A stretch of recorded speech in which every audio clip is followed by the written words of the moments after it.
101.3 Grace Covenant FM, Lingaw Kaayo. Zo Joey on Grace Covenant FM. Miss Lynn Mercedes. Mr. July Aguilar. Sexy Aya on Grace Covenant FM. Mag-tuning every day sa 101.3 Grace FM Bacolod ang tanan na happy. Panginawan ninyo, lingaw kaayo. Ang ilang music number one. Kahanginan, Grace FM Bacolod number one. Di na paminaw, halos sa tanan ang ilang mga DJing mag-iitan. Walay mga lupit sa ilang kakusog sa kahanginan. Naglabyog-labyog, mag-party kita kauban ng mga kata.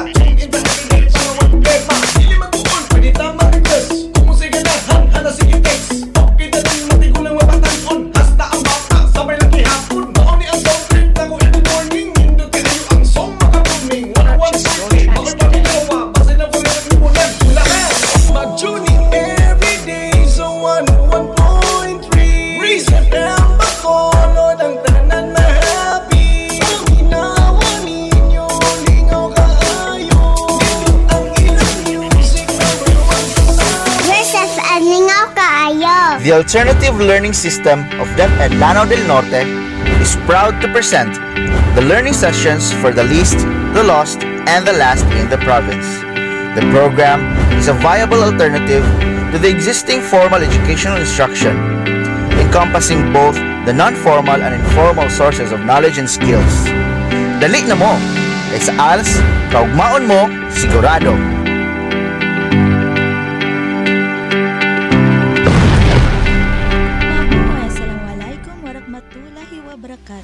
Mapiya kapipita mayong buntagan. Good morning Bacolod, good morning Lanao del Norte.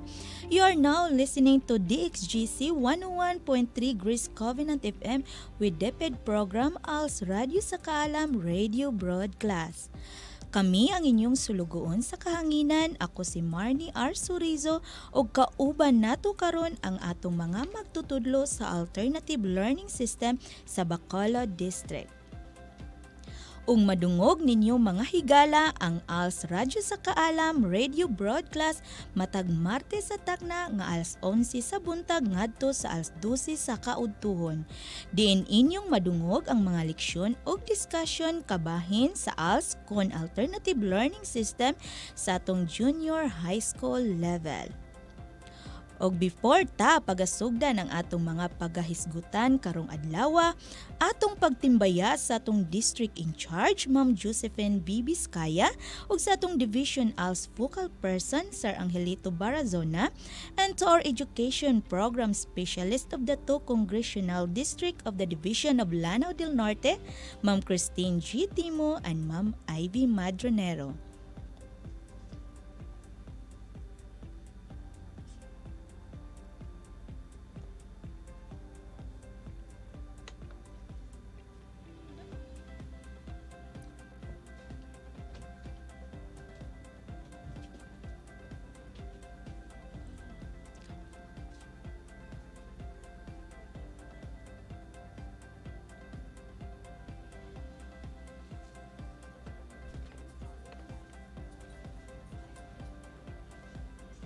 Sa Grace Covenant FM, hello. Mayong adlaw kanatong tanan og sa atong mga listeners sa nagkadaiya nga barangay dinhi sa lungsod sa Bacolod og sa tanang maabot aning atong radio station. Magandang buhay, good morning. Today is March 28, 2023. Another learning session which is all about scientific and critical thinking skills. Og atong giawhag ang atong mga listeners nga maminaw og iandam ang mga atong kaugalingon og learning activity sheet. Og adto kita sa lugar nga dili kita nga dali matugaw. Andam na ba mo? Karon atong paminawon ang discussion nga ihatag ni Ma'am Leonor P. Alinea. Ma'am? Maayong buntag mga ELS learners. Karon nasabgot kitay dugang kahibalo nga makatunan. So, according to Len Pernell, never stop learning because life never stop teaching. another day ahead for a new learning. I am very excited to explore and learning strand to scientific and critical thinking skills. Today, join me on this fun and easy way of learning in learning strand to scientific and critical thinking skills. Learning activity sheets last number 42. Again,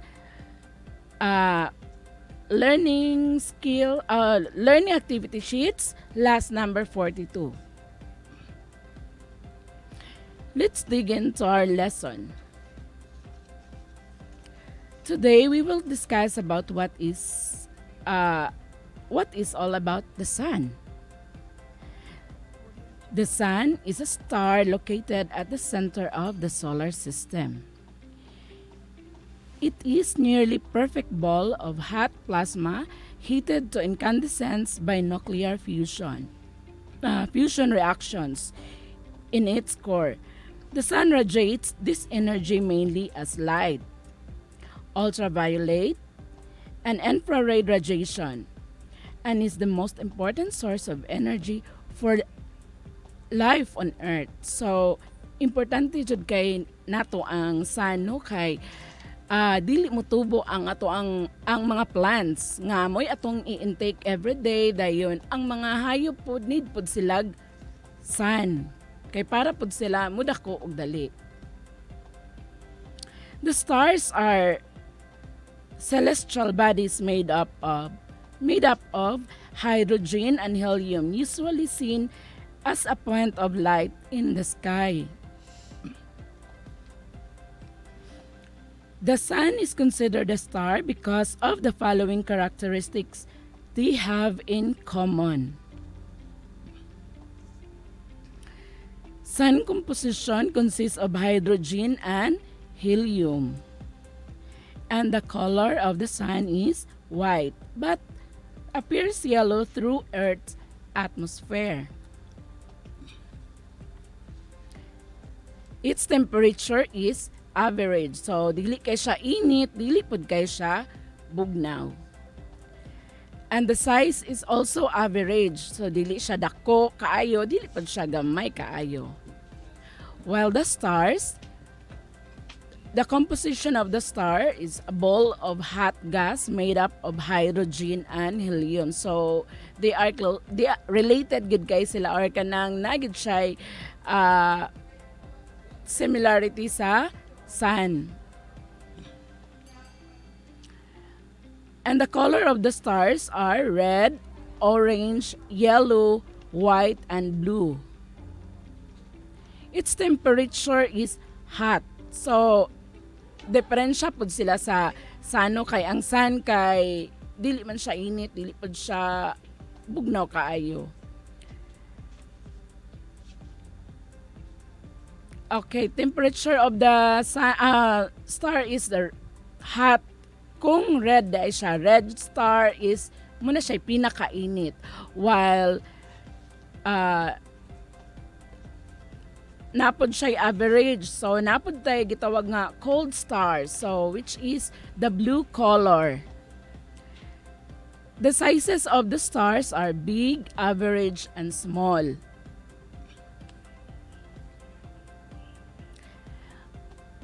So let's have a quick recap on our discussion today. We briefly talk about the sun, and so with the characteristics, again, the sun. So the composition consists of, again, what's that? Hydrogen and helium. Then the color is white. The temperature is average. Then the size of the sun is average. While the star composition is ball of hot gas made up of hydrogen and helium. And the colors are red, orange, yellow, white, and blue. And the temperature are hot for red stars, average, then cold for the blue stars. And the sizes are big, average, and small. So that is all about the sun. But before we end our learning episode, Let's move to the next part, which is to check your quick understanding regarding our discussion. Just follow the direction in your learning activity sheets. On part 2, direction in the space provided, write T if the statement is true and or the statement is correct and false if it is not. Okay, number 1. The sun and the sun and the stars are composed of hydrogen and helium. Again, the sun and the stars are composed of hydrogen and helium. Number 2. The sun is considered a star because of its color, as one of the colors of the stars. Number 2, the sun is considered a star because of its color as one of the colors of the stars. And number 3, the stars have one color, which is yellow. Number 3, the stars have one color, which is yellow. And number 4, red stars have hot temperature than the sun. Number 4, red stars have hot temperature than the sun. And lastly, number 5, stars have many sizes and its average size is the sun. Number 5, stars have many sizes and its average size is the sun. So all are done. Don't forget to submit your learning activity sheets on the scheduled day of submission. This is Teacher Leah Moore, your teacher on air, saying to all, it is not enough to wish on stars. You have to reach for them. Again, it is not enough to wish on the stars, but you have to reach for them. Good job and continue listening for our next discussion to be given to us by Ma'am Shea Casey Bagnoran. Go ahead, Ma'am Shea. Yes, Ma'am Amor, thank you kayo ma'am no sa effort gid kayo makadiscuss si Ma'am Amor no to help our ALS learners. So good morning again our ALS learners. Another day, another learning session we are about to discuss. And time check, it's already in my watch is 11:20 na. So again, this is Teacher Shiki, is your teacher on air, and hello sa itong mga ALS learners from the different barangays of Bacolod ug sa tanan nga maabot aning ato ang ALS radyo sa Kaalam. Kamusta man ang tanan? So nang hinaot ko nga na ang tanan sa maayong panglawas o ampingan nato ato ang mga kaugalingon. Ug sa dili pa nato pagasugdan ang ato ang learning session, do not forget to prepare your paper, pen or pencil, itong mga papel, mga karatas, pansum, as well as your learning activity sheet 47 sa ato ang learning strand 2, scientific and critical thinking skills. So, one of the topic for today's learning session is all about earthquake. Yung earthquake, di ba mo kani ang linog sa Bisaya?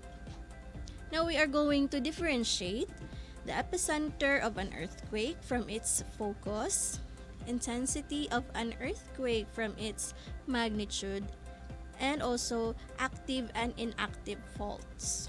So, andam na ba ang tanan karon atong pagkahisgutan ang earthquake nga kung sa atong dialect ginatawag kini nato og linog. An earthquake is an unpredictable event in nature caused by the movement of plates along convergent, divergent, or transform plate boundaries. So, ibig sabihin, ang earthquake, lindol o linog sa Bisaya, isa ka panghitabo nga dili matag-an kung kanus kini mahitabo. This happens kung ang mga plates o ginatawag nato plates, ito ay massive, irregularly shaped slab of solid rock, generally composed of both continental and oceanic lithosphere that moves and slides. So, kini nga mga dagko nga slab sa yuta magalihok epekto sa convection current. So kining convection current sa Earth's mantle which causes the rise of hot materials nga kini ginatawag nato nga magma. So kining magma, extremely hot liquid and semi-liquid rock located under the Earth's surface. So mao ni sila nagahitabo sa ilalom sa atoang yuta nga gitindugan. So now kung makadungog ka mo nga adunay linog o earthquake nga nahitabo sa lahi-lahi nga lugar, no? Unang pangutana is asa ang epicenter sa linog. Apan naapod kitay gitawag nga focus. So, ang focus is the area where an earthquake starts. So this happens beneath o sa ilalom sa yuta. So an epicenter is the point just vertically above the focus. So kung ang focus na sa ilalom, ang tungod ana niya nga sa surface na kanang ato ang gitindugan, dira ang ginatawag nga epicenter. So mao ni ang surface nga tungod sa focus.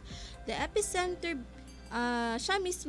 tungod siya mismo sa focus, no? So it is where the greatest trembling, ang kusog nga pag-uyog, ug also where the most damages are experienced. So now we also have magnitude and intensity. Kung ganina epicenter og focus, karon na apod tay magnitude ug intensity. So mao kini sila ang mga measurement nga ginagamit nato no or madunggan nato usually kung adunay linog nga mahitabo.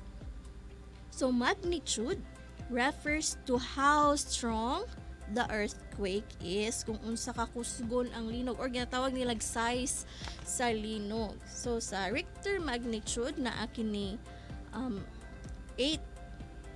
So una 0 to 2 magnitude, ang earthquake effect is not felt by people, dili siya bantayan sa mga tawo nga naglinog na di ay. So nara na siya sa iyang magnitude ki 0 to 2. While 2 to 3 felt by a little by people. So makuha na siya, masinati na siya gawing naglinog, makabantay na ang mga tawo. Naapod kitay 3 to 4 nakakusgon sa magnitude with kiniti mailhan nga ceiling lights swing. So kanang mga binitay nato murag medyo mukha na siya, mo swing na siya. Dayon sa 4 to 5 nga magnitude, ang mga dingding mga liki, walls crack. Sa 5 to 6 nga magnitude, furniture moves, mulihok na gyud ang mga kagamitan sulod sa balay o sulod sa atong opisina, sa ato ang palibot. Ang 6 to 7 nga magnitude, some buildings collapse. Kani kusog-kusog na dyan ni kay makakollapse naman dyan og building. 6 to 7 makakollapse og building. 7 to 8, many buildings destroyed. So kuyaw-kuyaw na gyud ni no kay usually nabay mga tawo nga naa sa sulod sa mga building. So delikado ba gyud ning linog niya, especially nga dili pa jud nato siya nga mabantayan nga kanus-a mahitabo.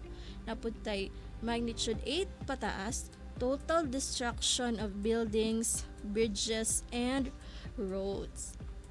So mo to siya no nga kinahanglan nga during sa linog kabalo kita unsay mga importante nga buhaton para sa ato ang response nga dili ta magpanik o para malikayan ang mas daghan nga damage, especially sa mga tao. Okay, and atong linog no ginagamit ni siya og nagagamit kini og isa ka instrument nga kung sa kainit sa tawo ginagamitan nato ni og thermometer.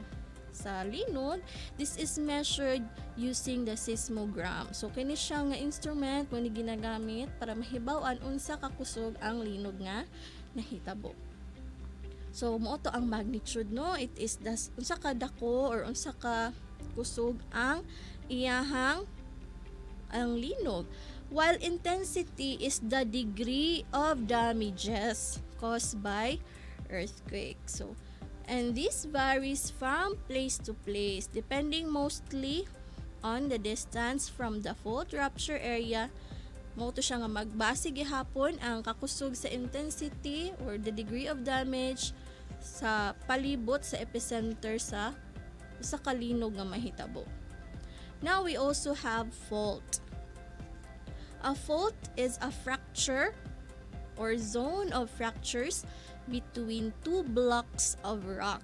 So faults allow the blocks to move relative to each other. So this movement may occur rapidly, paspas iyang pagkahitabo, no? In the form of an earthquake, or may occur slowly, hinay-hinay, in the form of creep. So faults may range in length from few millimeters, so gagmay lang nga paglihok, 2,000 of kilometers. So when we say fault line, naatay active o inactive.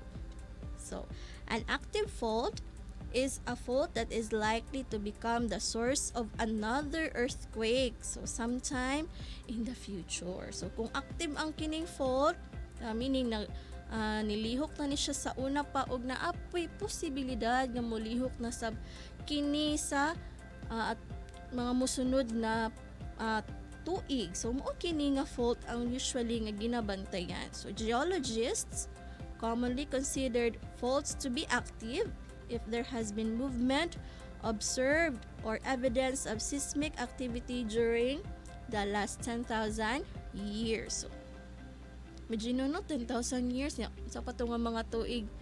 So ginatawag gyapon siya nga active fault.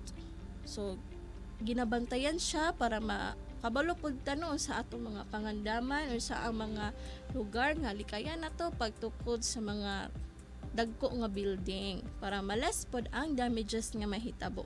Napod kitay inactive faults. So inactive faults are structures that we can identify, makita siya ang fault line ni siya, but which do not have earthquakes. So mo siya inactive nga ginatawag.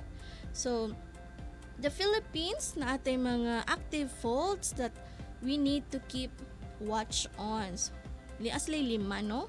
Active fault line number 1, mao kini ang Marikina Valley Fault System. Active fault number 2, Western Philippine Fault Lines. Upat di ay active fault line, Eastern Philippine Fault Lines ug ang Central Philippine Fault Zone. So mo kini ang mga ginabantayan diri sa ato ang country nga mga fault lines nga basin og magka-create og more damage kung dili magbinantayan ang mga katawhan. So the Philippine Institute of Volcanology and Seismology or PHIVOLCS, o kini ang institution diin mo'y nagabantay sa mga seismic activity sa ato ang county. So this is Service Institute of the Department of Science and Technology, kining ginatawag nato og DOST, that is principally mandated to mitigate disasters that may arise from volcanic eruptions, earthquakes, tsunami, and related geotectonic phenomena. So during sa linod, kinahanglan nga mahibalo kita sa mga emergency exits o mga angay buhaton para malikayan ang mga aksidente. So dili na to kalimtan, no? Kanunay ni nato nga simultaneous earthquake drill para maandam ang ato ang mga katawhan, especially nga ang ato ang country kay nabilong sa Pacific Ring of Fire, which is active kay ni siya, no? Dayon daghan og volcanoes ng ato ang country. So gina-practice gyud nato ato ang mga katawhan, even offices mag-conduct aning mga earthquake drill para andam ang mga tawo in case nga adunay linog nga mahitabo. So dili nito makalimtan, no, ang duck, cover, and hold. Of course, dili na to nakalimtan, no, for our safety. And of course, ang pinakauna ang ato ang pinaka-importante nga hunahon during sa ani nga mga panghitabo is to keep calm. So magkalma ta para dili ta magpanic, kay the more magpanic, the more nga dili maka huna-huna, dili maka-decide kung say angay nga buhaton during sa mga emergency nga mga mahitabo. Okay, so I believe nga naatay nakatunan sa ato ang discussion karon. Now let us go to our exercises. So sa atong exercises, write true if the statement contains correct concepts pertaining to an earthquake, and false if it does not. So write your answer on the space provided before each number.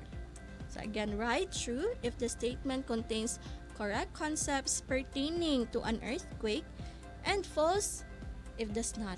So write your answer on the space provided before each number. So katong mga naminaw pod no, nga dili na to mga ALS learners, pwede pod ka mo mutubag sa ato ang mga pangutana. Number 1. Earthquakes occur first at the epicenter. Number 1. Earthquakes occur first at the epicenter. Number 2. The strength of an earthquake is called intensity. The strength of an earthquake is called intensity.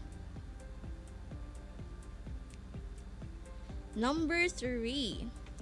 The focus is the origin of an earthquake. The focus is the origin of an earthquake. Number 4. Most of the earthquakes occur along inactive faults. Number 4. Most of the earthquakes occur along inactive faults. Number 5. The higher the intensity of an earthquake, the greater is the damage on the areas affected by it. Again, number 5. The higher the intensity of an earthquake, the greater is the damage on the areas affected by it. And that's it for our learning session, which is all about earthquakes. Now, another learning session is to be given to us by Ma'am Marnie R. Surizo. Thank you, Ma'am Sheik. Once again, good morning everyone, especially sa mga learners sa mga nagkadaiyang mga barangay. Karon inyo na usab makatunan ang laing leksyon ug discussion sa LS2, Scientific and Critical Thinking Skills. Palihog ug open sa inyong learning activity sheet number 47. Last number 47 is all about precautionary measures before, during, and after an earthquake. So kaganiha inyo nang nakatunan ang kabahin sa earthquake. Karon inyo na usab makatunan ang kabahin sa kun unsay angayan natong buhaton before or sa wala pa ang linog, during or sa panahon sa linog, ug after or pagkahuman sa linog. So atong unang i-discuss karon og kun unsa man ang atong angayan nga pagkabuhaton sa wala pa ang linog or before an earthquake. Una, prepare ahead of time on emergency kit. So mag-andam-daan kita og emergency kit. So unsa man kining emergency kit? Mao kini ang mga butang nga gikinahanglan nato para kita makasugakod sa pila ka adlaw nga pagkinabuhi kundi kun kita makasinati og linog samot na kun kini nagahatag og mga damages sa atong lugar. So unsa man ang angayan natong pagaandamon nga mga butang? Mag-andam kita og tubig og pagkaon para sa pipila ka adlaw nga konsumo ug ang atong andamon nga pagkaon kanang pagkaon nga dili na lutuon or kanang makaon na diretso sama sa canned goods o dilatang mga pagkaon. Aside ana, mag-andam pud kita og flashlight with extra batteries para aduna kitay magamit kung mawala ang kuryente. Ud kun mahimo, mag-andam pud kita og di-battery na radyo aron makabalo kita og unsa na ang balita sa nahitabong linog. Og dili pud kita malimot sa pag-andam og first aid kit para kun makaangkon kita og mga injury or samad panahon sa linog, atong matambalandaan kini or makahatag kita og first aid sa atong kaugalingon og dili lang pod kini para sa atong kaugalingon para usab sa ato ang mga miyembro sa pamilya nga uban nato. Then kung mahimo, mag-andam pud kita og whistle or pito aron kung nanginahanglan kita og tabang after sa linog dali rata ma-rescue. So mao kana ang mga example sa mga butang nga angayan natong andamon aron kita makasurvive panahon sa linog. Kining atong mga gipanghisgutan, example ra kini, pwede usab kamo mag-andam og lain pang mga butang nga makatabang kun adunay linog nga mahitabo. Og ato lang pong hinumduman nga ang atong andamon nga mga gamit isure pod nato na mabitbit ra gihapon kini dayon in case makasinati na taog linog. Kay basin mag-andam unya kita og daghan din pag niya na emergency dili na nimo kini mabitbit tungod sa kabugat. So next nimong buhaton is practice for an earthquake drill at home or in school. So before sa linog, dapat mag-insay or mag-practice kita og unsa ang angayan natong pagabuhaton panahon sa linog. Pwede nato kini buhaton sa balay or kini pod pwede nato matun-an sa eskwelahan. Kay sa eskwelahan, aduna may gipahigayon nga earthquake drill para aware ang atong mga kabataan og kun unsay buhaton panahon sa linog. So unsa man ang atong angayan nga praktisan ini, dapat kabalutaan ning drop, cover and hold kay if adunay linog makatabang kini kanato. Kung makasinati kita og linog, atong unang buhat mo daon mo drop down kita sa salog. So nganong need man kini kay kini nga posisyon na nalipod kanimo nga dili matumba or makapamino sa mga kahigayunan nga maigo sa pagkahulo o pagpanglupad sa mga butang. The next natong buhaton is cover. Atong tabunan atong ulo og liog sa atong mga kamot ug mangita kita og butang nga pwede nato masilungan o makakaber sa atoa sama sa lamisa. Og siguraduhon usab nato nga ang butang nga imong gipasilungan kay lig-on para if ni ay mga falling object dili kini dali maguba. Sunod natong buhaton is hold. So kung asa man gani kita makapasilong, magpabilin kita sa atong posisyon until nga muhunong ang linog. And then if muhunong na, ato na dayon kita sa mas ligtas nga lugar. So mao kini ang angayan natong praktisan isip usa ka mapaagi sa pagpangandam kung adunay linog kitang masinati. Next natong buhaton sa wala pa ang linog is know where to locate the outlets and circuit breaker in your house. So dapat kabalo usab kita kung asa makita nato ang mga outlet o mga circuit breaker sa atong balay aron if makasinati kita og linog dali ra nato kini malocate. Then ma-turn off nato kini dayon. Importante kini para makaiwas o makalikay kita sa mga posibleng aksidenteng pwedeng mahitabo. So mao kadto ang mga example sa mga angayan natong buhaton sa wala pa ang linog. Karon nato na usab makatunan ang mga angayan natong buhaton panahon sa linog or during an earthquake. Una, stay calm. Kung makasinati na kita og linog, dapat panatilihin nating kalma ang ating sarili. So dapat dili ta magratol-ratol. Ikalma nato ang atong kaugalingon para makahuna-huna ta og tarong kun unsay angayan natong buhaton. Then do the duck, cover and hold positions. Always cover your head with a rigid object for protection. So makasinati na kita og linog, atong buhaton ang atong nahibawaan na nga pamaagi. Atong buhaton ang duck or drop, then cover and hold. Og dili nato malimtan nga dapat tabunan nato ang atong ulo og gahi nga butang isip usa ka protection.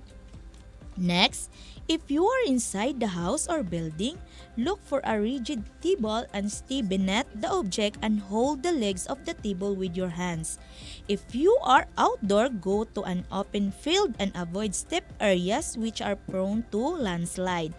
Kung kamo niya sa sulod sa inyong panimalay or niya mo sulod sa usa ka building, pangita og usa ka gahi nga lamisa og pagpundo ilalom niini og kupti ang mga tiil sa lamisa gamit ang imong mga kamot og kung ikaw niya sa gawas adto sa usa ka lugar na dako og wanang og likayip pud usab ang pag-adto sa usa ka lugar diin prone sa landslide. So dapat jud kitang magbinantayon sa atong palibot kung makasinati kita og linog para malikay kita sa posibleng mga aksidenteng pwedeng mahitabo.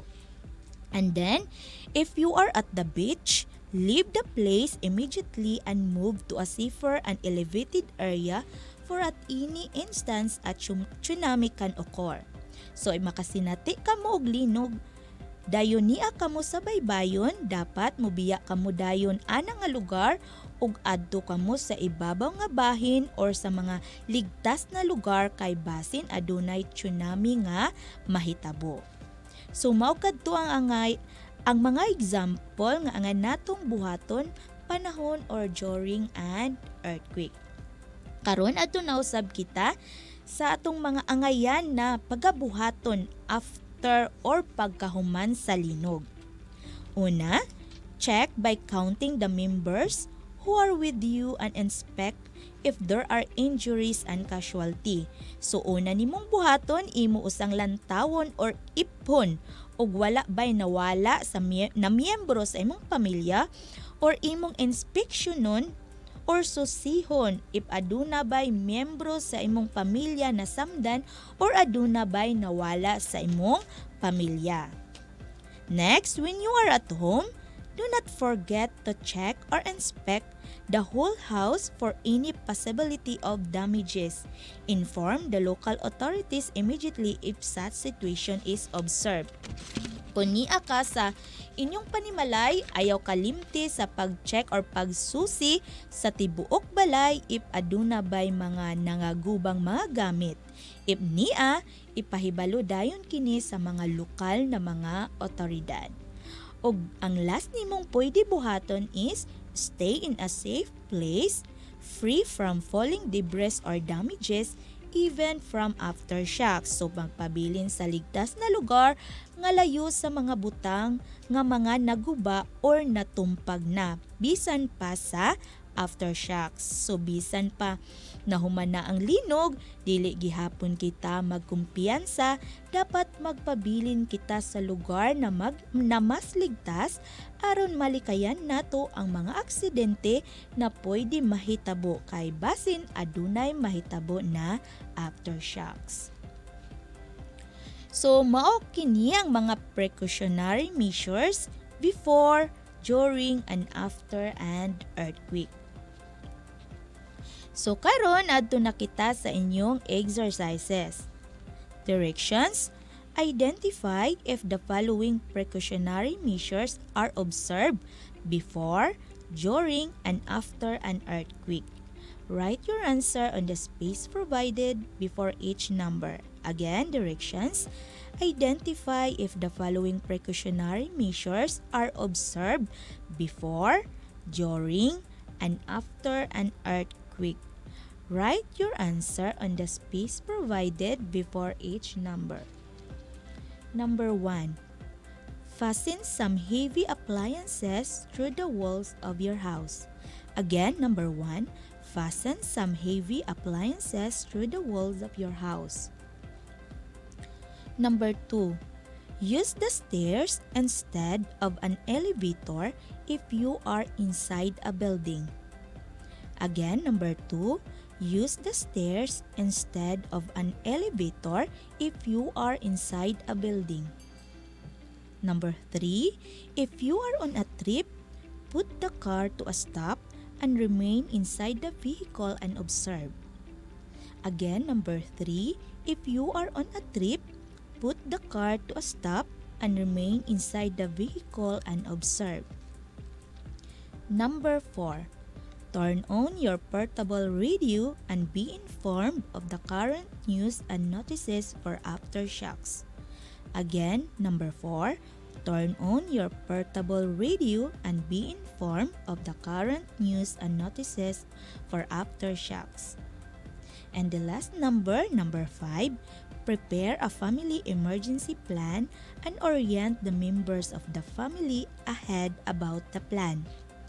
Again, number 5, prepare a family emergency plan and orient the members of the family ahead about the plan.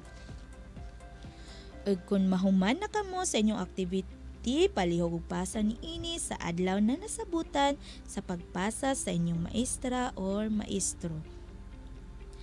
Og mao kini ang atong mga leksyon og discussion sa LS2 and Scientific and Critical Thinking Skills. Of course, no, dili nato kalimtan ang atong sundon ang atong schedule sa nasatubutan nga adlaw sa pagpasa. Work hard, dream big, and never give up. Always stay tuned for another topic next week. Og sa makausap pa kami ng hinaot nga daghan ang inyong nakatunan og naduwagan ang inyong kaalam sa atong mga nahatag nga learning section karong adlaw.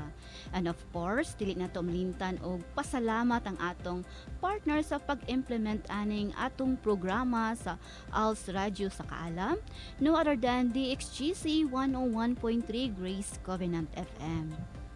And also, I would like to say hi sa ato ang mga live streamers, especially sa ato ang learners nga naminaw o naghatag silang idea about sila mga nasabtan sa ato ang discussion karon, especially to Judito Lasponia of Binuni and of Junaid Maorak of Pagayawan. Okay, salamat kaayo sa inyo ang kadasig itong mga ALS learners, no. So hapit na ang ato ang portfolio assessment, so ato anan kining hinahinayon og andam. So ato pong kinasing-kasing pagpasalamat sa ato ang Municipal Administrator Engineer Joselito Imikyabas, sa ato ang Station Manager of DXGC 101.3 Grace Covenant FM, Ma'am Erlinde J. Nangkas, and to our mga all-around DJs sa ato ang Grace Covenant FM, no, for assisting us always, and sa ato ang mga maabtikon, supportive ug maanyag nga Municipal Mayor Honorable Judith V. Miquiabas, and to our Vice Mayor Attorney Alphonse Johnson Marcera, sa atong mga barangay captains, sa atong mga barangay kagawad, sa walay paglubad nga pagsuporta sa ato ang ALS implementation sa kada iya nga barangay. Daghang salamat. Thank you so much sa walay samang pagsuporta for the least, the lost, and the last in the province of Lanao del Norte. ALS is not a second-class education, but a second-chance education. To better days ahead, Padayong Pagsidlak, Bacolod.